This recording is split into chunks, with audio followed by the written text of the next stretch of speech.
I joined Nike as the first vice president of apparel and accessories. There's a lot of firsts for the company.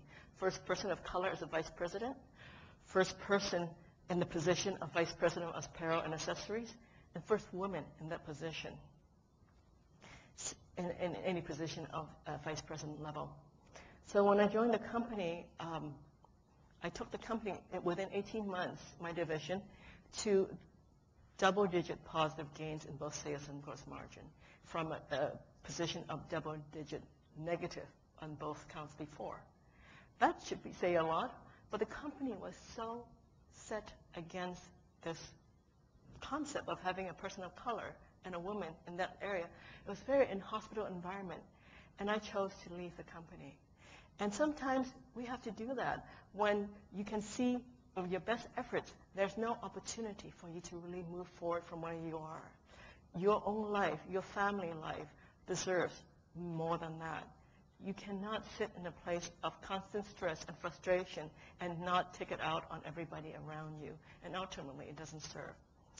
I left that company to start my own, and which answers your question of how I went from one to the other. I started my own company in consulting, a global consulting company in strategic planning and leadership development. And pretty soon, we had a pretty nice global network of associates and clients. Life was really good.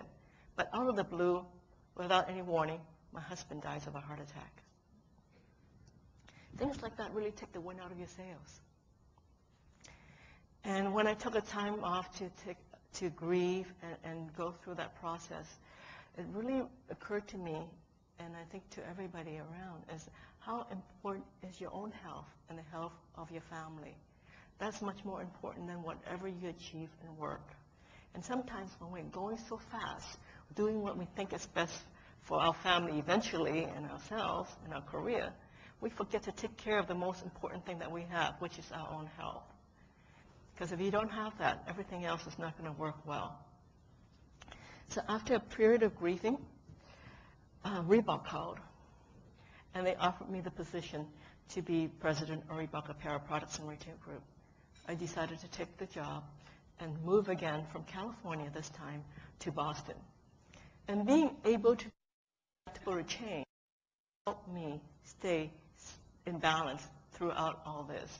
And that's the thing that we have to remember is being able to be flexible and adaptable as we move forward. At Reebok, we worked together to create a really sustainable business system. We worked I did not forget my childhood labor. I remembered what it was like to work for minimum wage in miserable conditions. And we went back to all the contract manufacturers we work around the world and helped establish labor standards, working conditions, and living wage standards in all the countries we worked with.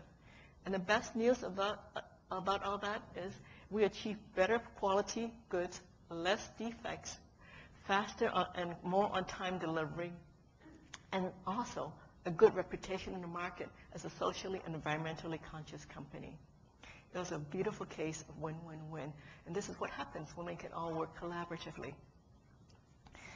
But so I was there for about 4 years. And the call came to me again, how can I make a bigger difference even than where I was? And that's when I moved to Aveda. Aveda is a smaller company than Reebok, but as CEO, we were able to effect even more change because what we were doing was going all the way down to the raw materials because we actually contracted with indigenous people around the world to grow the plants and flowers that we needed. And we had them grown organically and sustainably. And so the whole system from beginning all the way to the final product was something that was with my system, a belief of really giving back to all of the people we work with. Life was really quite wonderful. And I helped actually Aveda, the CEO Horst, position the company for sale to Estee Lauder, which is who owns it now. But I have to say, I still buy the product at retail, so it works. And coming from getting it for basically free, that's a big testimonial about the company. In 2003, I wrote my book, How to Use What You've Got to Get What You Want. I wrote it because I've had so many people say to me, well, how did you get here? You don't look like your normal profile of corporate executive. And I wanted another way to share with the world how to give back to the world that's been so good to me.